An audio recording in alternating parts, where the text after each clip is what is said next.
Hi guys, and welcome to round 5 of the 1993 British Touring Car Championship from Oulton Park.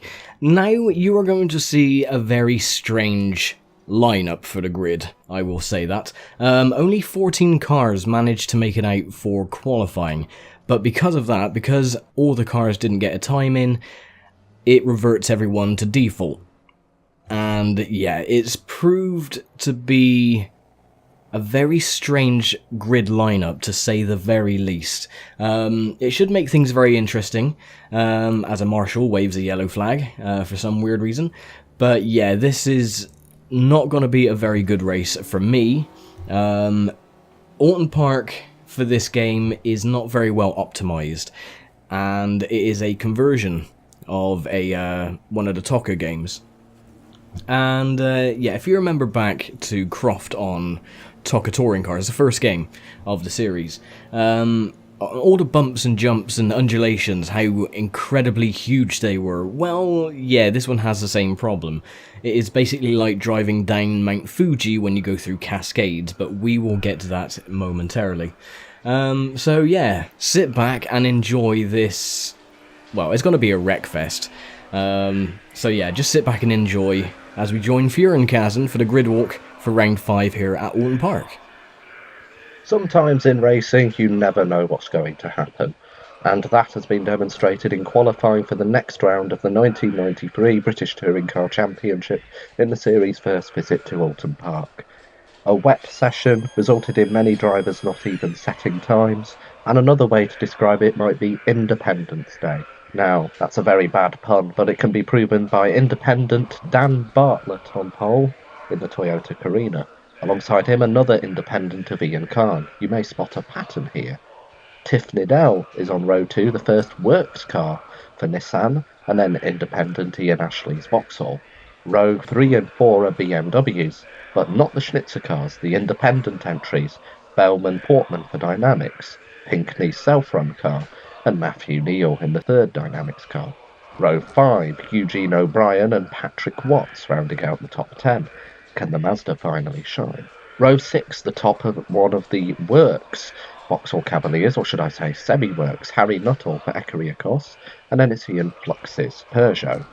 Rob Gravitt in the next Peugeot is on row 7 alongside the best of the Renault 19s, Tim Harvey. Row 8, Julian Bailey in the Securicor Omega Express Toyota, alongside Kia Fodor's Nissan. Row 9, it's Jeff Allen, the top one of the Dave Cook Vauxhalls and Alain Menu. And row 10, two big guns, Will Hoy for Toyota and John Cleland trying to turn round what has been a disappointing season so far. Row 11, it's David Leslie, and he's joined by the first of the Schnitzer BMWs, Steve Soper. Then row 12, it's Jochen Winkelhock and Bobby Burden-Rowe. And on the final row of the grid, it's James Kay in the other Toyota, and Ian Cantwell returns after missing the last round. Right then, thank you Fury for the grid, and yes, I am not taking credit for the pole position because I started in 14th. I was 5 seconds off the pace. That is how bad this track really is. You will see I am not going to make any points in this race whatsoever. It is going to be hell. I am not looking forward to this race, and I just can't wait to get it over and done with, to be honest. Fingers crossed that this circuit could be more optimized later in the season when we revisit halfway through the year. But currently, no, I am not looking forward to this race. It is going to be hell, and I probably will crash out, as will many others. But anyway, we'll see. So, yeah, enjoy this crash fest. Okie dokie, so I'm going to be using my flappy paddle gearbox because trying to drive on this one... Oh, and I almost missed a start. Trying to drive on this circuit with the gearbox or the gear shifter is incredibly difficult. And I'm still not that good enough. So I'm just going to take it steady. I'm just going to try and bide my time and get as many points as possible. Now, this corner here is terrible. And we seem to have a bit of frame issues with this circuit as well, I've noticed. But, yeah, I really can't wait for this race to be over. We're down into 6th currently. And I'm going to have my work cut out, my work cut out, especially doing the replays. Because this race is going to be filled with incidents.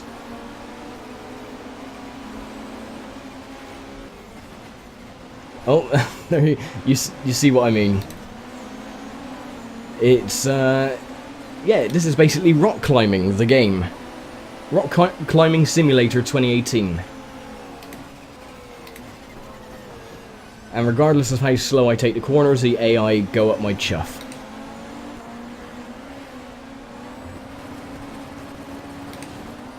Seems like everyone is playing it clean, which is surprising. But yeah, for some weird reason, this track is still a work in progress from what Fury has told me.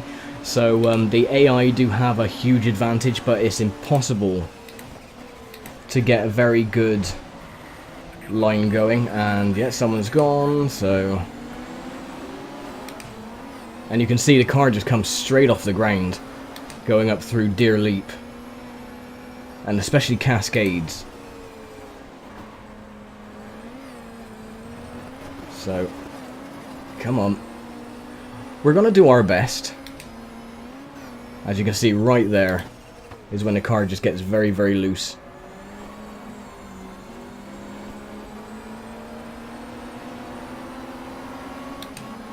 Well, it's going to be a very mixed match finishing order. Oh, as my... Again, the car gets very, very loose going around that corner. Yeah, this track does need a hell of a lot of work. As Ian Ashley, he's our independent title rival for this season.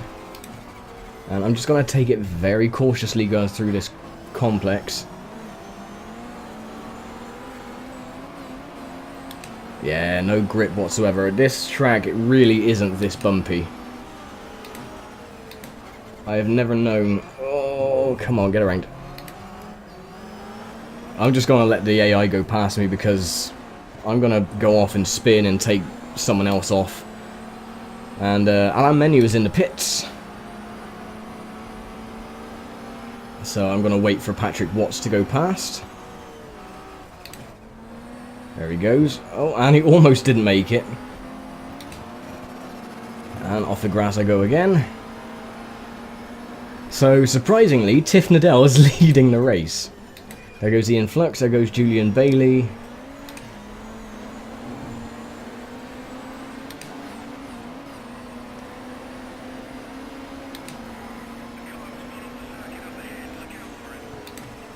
So a car spun up ahead apparently. We shall see soon enough. Or it might have been behind us. There we go, flying through the air again. And again there. It makes it so hard to actually judge your braking, because when you're going down, you go past Cascades, it's fine. But trying to get through the sweeping left-hander, it is pretty much impossible to keep the same pace as the AI do, because you have that bump there, like you just seen. It launches the car, and you cannot get your braking zones down at all, because, well, none of your wheels are touching the ground, so you're just flying there with no traction. Same with this one as well. There we go, over the bump.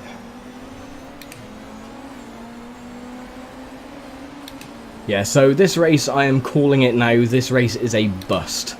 I am just doing this purely to continue the series, and hopefully we should have better luck at Brands Hatch for the next round of the championship. And someone's gone off and they've rolled, and yep, so that's what happens there. He's gone over the barrier and he is now flying into the void.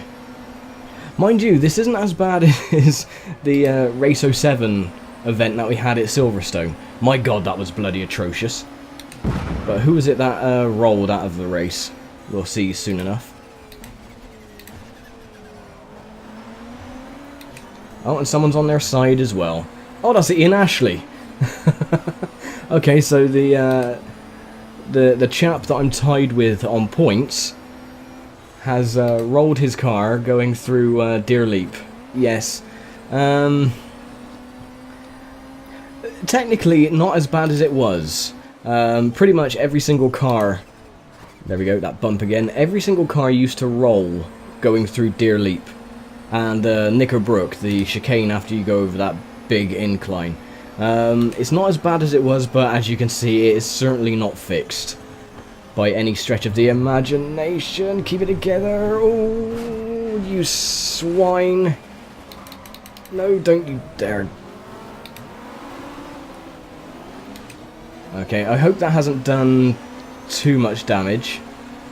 No, we're not moving to the left or right, so I think we've just got away with that.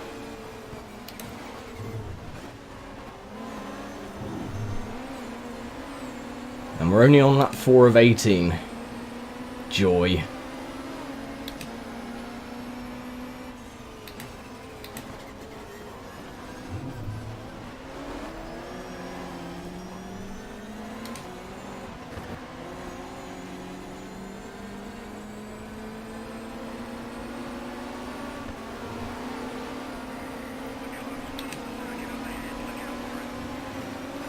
I don't care, I'm just going to dive up the inside, get past Dave Pinkney, back up into 18th place.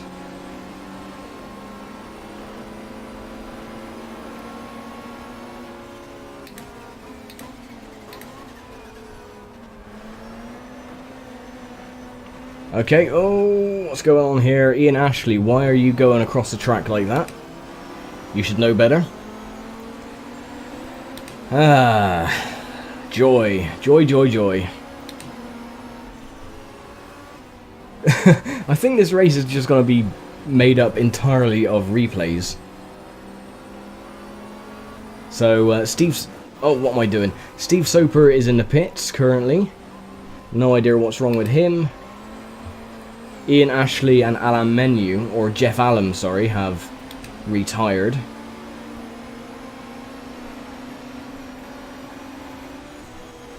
In this corner, I have to just feather the throttle so I don't get the ass end loose again. There goes Matt Neal. And he is smoking. Oh, and someone's just knocked us in the rear. Oh, goodness gracious me.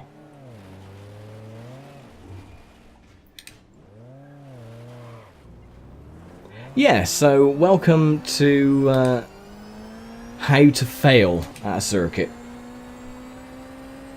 Now, I don't know if that has actually done any damage, but if it has, then, well, our performance isn't going to be drastically damaged, is it? Yeah, so, I mean, I wish I could have made this race a bit more closer and interesting, but, I mean, the way the circuit is, with the bumps, jumps, and the way the AI are, because they're not properly optimized, so they're taking corners way too fast than they should. Yeah, it does make this race pretty interesting, but at the same time, incredibly difficult to even get a very good, solid finishing position. I mean, I'm not comfortable in going around some of the corners because of how the car is. I mean, here, see, the car just takes off. And going through cascades as well, I just don't have the confidence to actually put my foot in and blast through the corners because, again, see, I went over a little jump. There are no jumps there. And here. And there as well. See, that's the one that catches me out because it's right on the bloody corner. So, yeah, this race is a bust, unfortunately, but oh well, at least it keeps the points championship interesting. So, Steve Soper was leading the, what was it, the Manufacturers' Championship, and Ian Ashley was tied on points with me. But that should all change because, again, Ian Ashley has retired. And I'm not actually going to come anywhere near the points because I just don't have the confidence at all. So this is pretty much just going to end up being a highlights reel. And Jeff Allen, he actually fell out of the circuit, and his car has sort of drifted into the void, and he is nowhere to be seen anymore. I did see his name, like, fly off the side of the track screen. So another car spun off in front.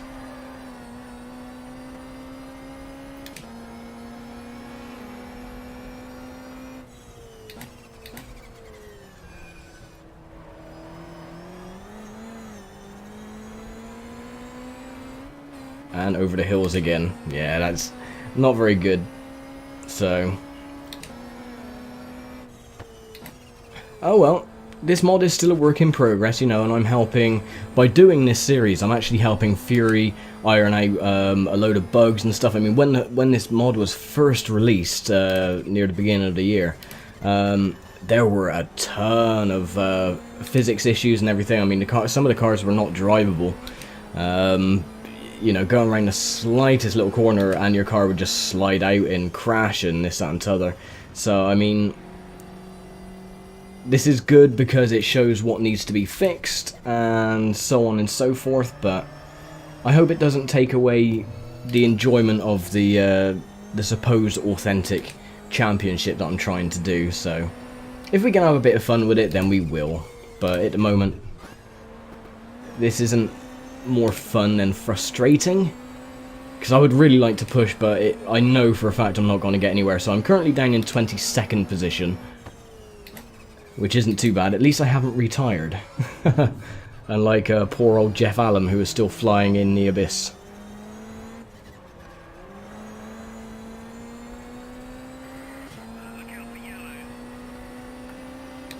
And I believe Cantwell has binned it at Deer Leap. Ooh, keep it together. There we go. Yeah, Cantwell, I think, has spun going through Deer Leap, or he's probably rolled. What is it? He has rolled the car, just as I thought. Yeah, so we have another retirement. So he will probably disappear in a moment and go into the pits.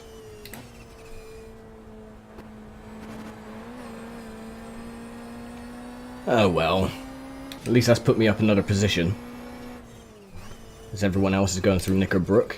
I do have to give a massive thanks actually to a friend of mine, James, or Jam Sankith. He found a copy of Colin McRae Rally 1 on the PC, and he actually sent it to me, which is so friggin' awesome. I received it this morning and I installed it and I gave it a test, but the intro movie works fine. And the little bouncing Codemasters logo and stuff like that, that works fine. But actually getting the game to run, it doesn't want to have a go at all. It doesn't work. There are ways to get around it, but apparently the menus are all screwed up and stuff like that. So I do have the PlayStation version, so if all else fails, I could just revert to the PlayStation version, because I wanted to do Colin McRae 1 before starting with the second one, but seeing as the second one, oh, and around I go. Where I stop, I don't know. Alright, come on, no cars coming. Check your mirror, check your blind spot. There we go. And here he comes. That is Steve Soper. Seeing as he's the championship leader, I'm going to let him pass. So there you go, Mr. Soper. Go on the inside. Thank you very much. So yeah, it doesn't work unless there are a few ways to get around it, but I'm not entirely sure how to do it. But I'll carry on trying if I can get it to work, which is unusual because, I mean, Colin McRae, and there he goes, going across the track. Yeah, Colin McRae Rally, the first one, came out round about the same time the first Tokka game came out. I think it was like just under a year later. Yet Tokka 1 works absolutely fine, besides the multi-colouring of the menus and stuff. So there is a bit of a glitch there, and some of the sounds in the menus disappear as well. besides that, the game works absolutely fine. So I was like keeping my fingers crossed that Colin McRae would work as well. But unfortunately, even though I've done like the admin, compatibility mode, DG Voodoo as well, the wrapper that you can use, it still doesn't have none of it, unfortunately. So yeah, it's a shame. But like I said, I've got the PlayStation version, so I can just do that. And I probably will. I would rather do them in chronological order with any games, really. That's why I've done Talker 1, 2, World Touring Cars, Talker Race Driver, and so on and so forth, before I do like the next one and then the next in the series and carry on. So I will probably, if I can, end up doing, get off the grass, the first Colin McRae Rally game, before continuing on with the PC Colin McRae Rally 2.0, because that's just how I roll, innit? So, and yeah, I apologize if the frame rate isn't perfect on this race. It never has been. I think again that's purely because the track isn't 100% optimized and it's still a work in progress. Oh, we got two cars that have rolled now. Who's the other one? It's one of the Vauxhalls. It is John Cleland. Oh, Cleland's gone. He's rolled it. He's binned it at Deer Leap. So now we have quite a few retirements, and Cleland's car has now been officially deemed as retired, but the car is still there. So yeah, I'm back up to 22nd place again as we go over the jump. That is going to make a damn good thumbnail. So I'm literally just going to saunter along. I'm going to have a nice Sunday drive because it is Sunday. So yeah. Oh, and around I go again. Son of a bitch. That's flat spotted my tyres now, isn't it? Oh. Yeah, I have given myself a flat tyre, I think. Yeah, I've done some damage because I have to counter steer to the left. So I'm gonna have to go into the pits. Oh, this is all exciting. No, it doesn't. Yeah, I'm gonna come into the pits, you Wally.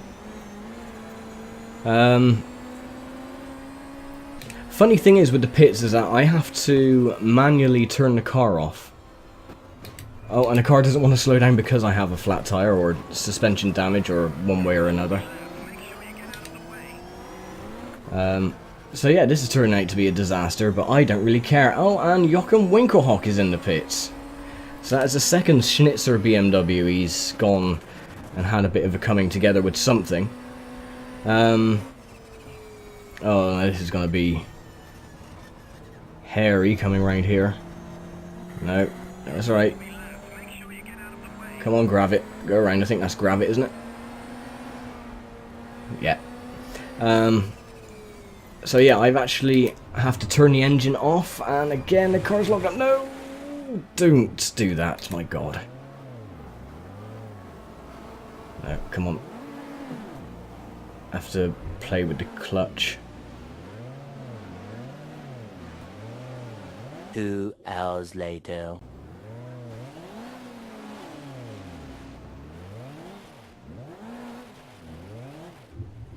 Oh, hooray.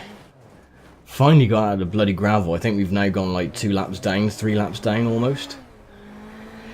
Oh, and yeah, I forgot the car was actually going sharp to the right, so in the pits we go.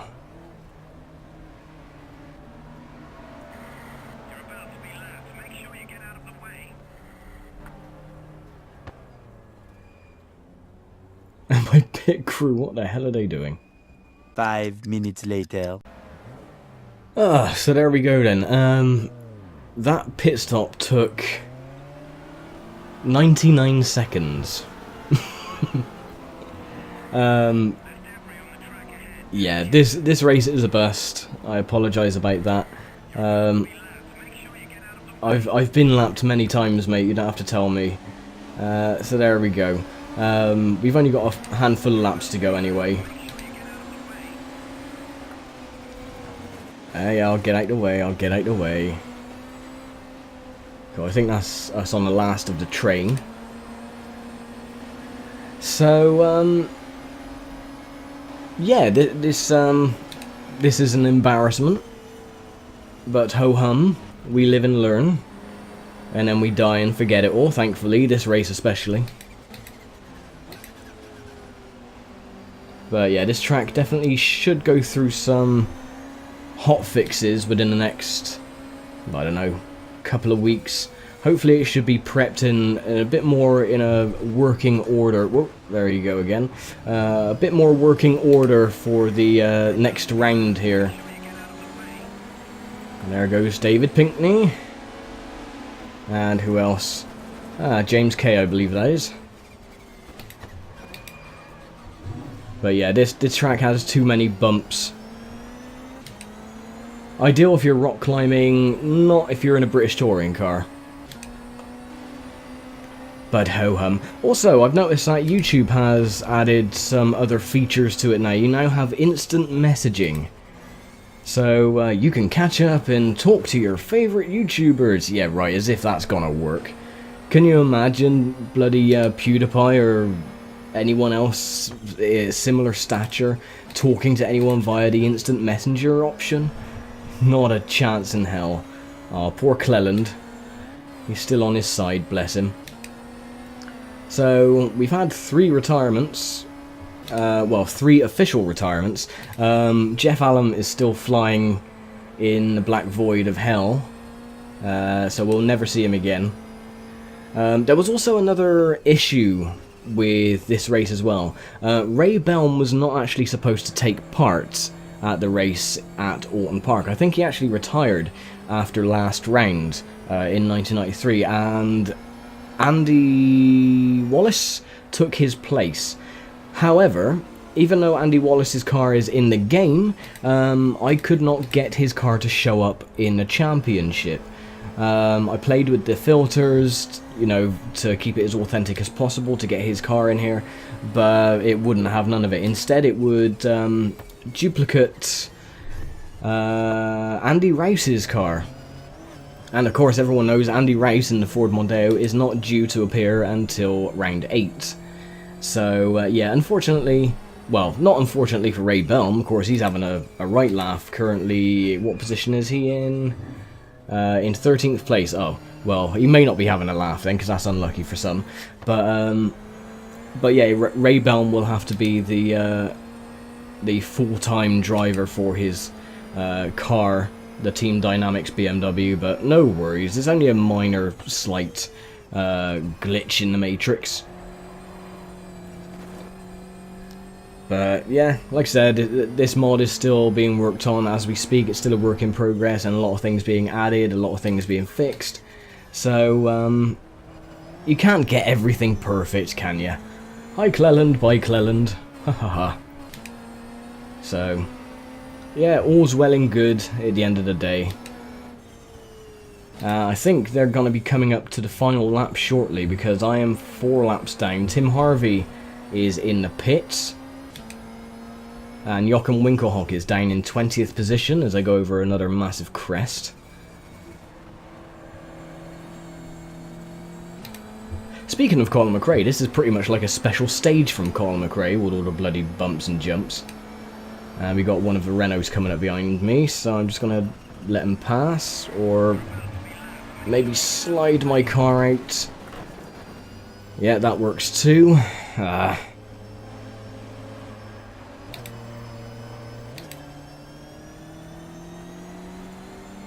Yeah, so hopefully Fury will see the struggles that this track is giving.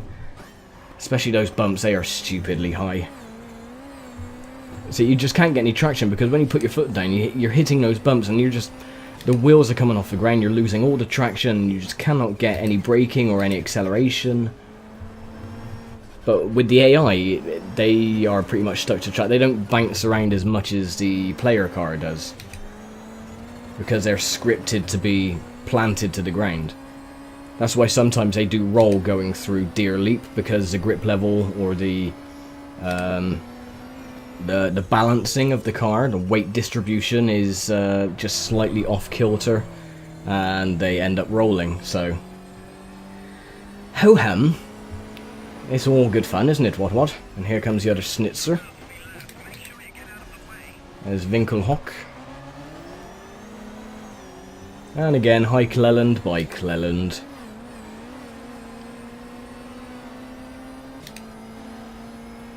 So yeah, this is going to be a boring race, well, in some respects, I guess. But again, nothing I can do about it, I'm afraid. Things are just a bit out of my control. I did get a pole position at least, so I can pretend to brag that I acquired a pole position, even though I really didn't. So, yeah, I suppose that is something.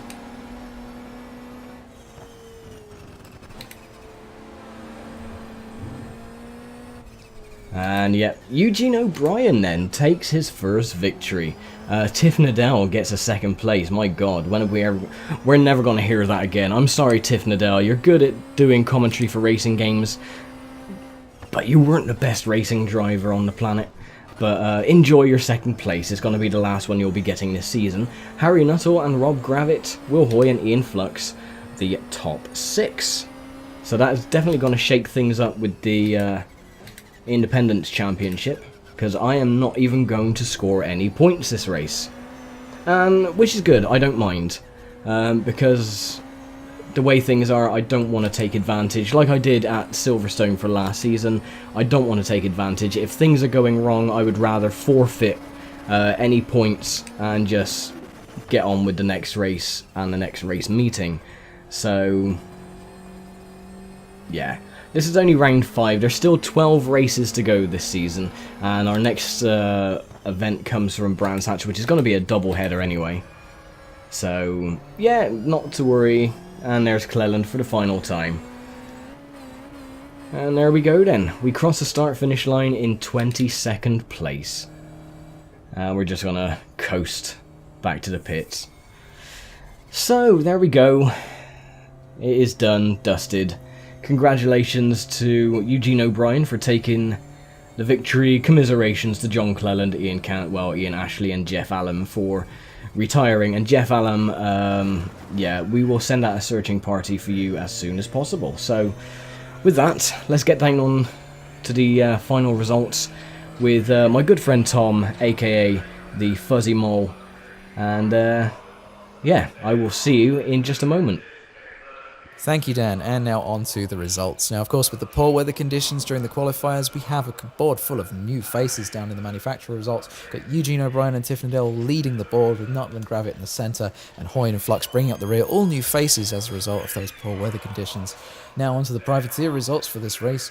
We have Ray Belm up in first place. It's nice to see him there, coming up from third place last time. Khan retaining his second place position, and then Alex Portman and David Pinkney trading places in the centre. Matthew Neal towards the bottom, and Daniel Bartlett bringing up the rear in 6th position.